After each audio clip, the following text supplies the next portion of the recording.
Бәріне сәлем, тігін блогына қош келдіңіз. Сіздермен Гүлхан. Бүгінгі видеода біз костюм шалбардың мына бел жағын қысқартуды үйренетін боламыз. Енді шалбарымыздың мына артқы жағын ашып қарасақ, бізде осындай қосымша мата болады.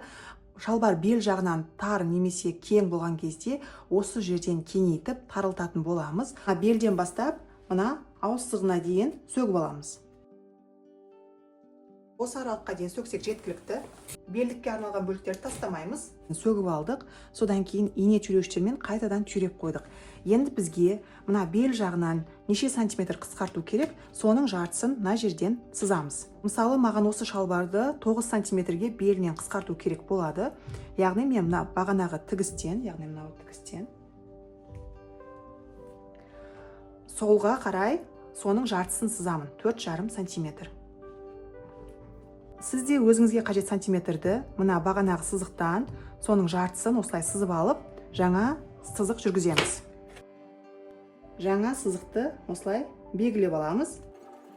Ал мына қара бөліктен 5 мм-ге аз сызамыз, яғни мына 4,5 емес 4 сантиметр сызамыз. Ал тігістің тікпестен бұрын бағанағы екі белдіктің мына бауынан біреуін осылай кіргізіп аламыз. Инемен түйреп тігіп қоямыз осы жерді. Мына жерде бізде екі белдік өткізетін бау болған, біз біреуін тіктік, енді ау тігісін тігеміз.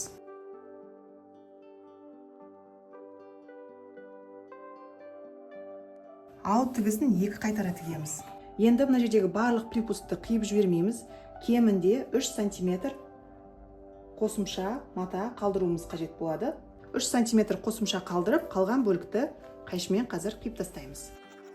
Енді мына бөлік сетінеп кетпес үшін оверлоктап шығамыз. Енді бізде осындай оверлоктың тігістері қалады. Солар осылай шығып тұрмас үшін жуалды зейнені алып, мына оверлок тігістің ішіне өткіземіз. 3 сантиметр өткіземіз. Содан кейін мына 3 немесе 4 жіпті мына иненің көзінен өткіземіз. Инені осылай шығарамыз. Сосын жіпті түбінен қиып тастаймыз. Сонда біздің оверлок жібіміз шығып тұрмайтын болады. Барлық 4 жағын тура солай қайталаймыз. Енді мына припусктарды екі жаққа қаратып, жақсылап үтіктеп аламыз марльмен. Енді мына бауымызды тігуіміз керек болады. Тура осылай жатқызып, алдыға артқа 2-3 рет жүріп өтеміз. Кию барысында мына бел ажырап кетпес үшін мына жерден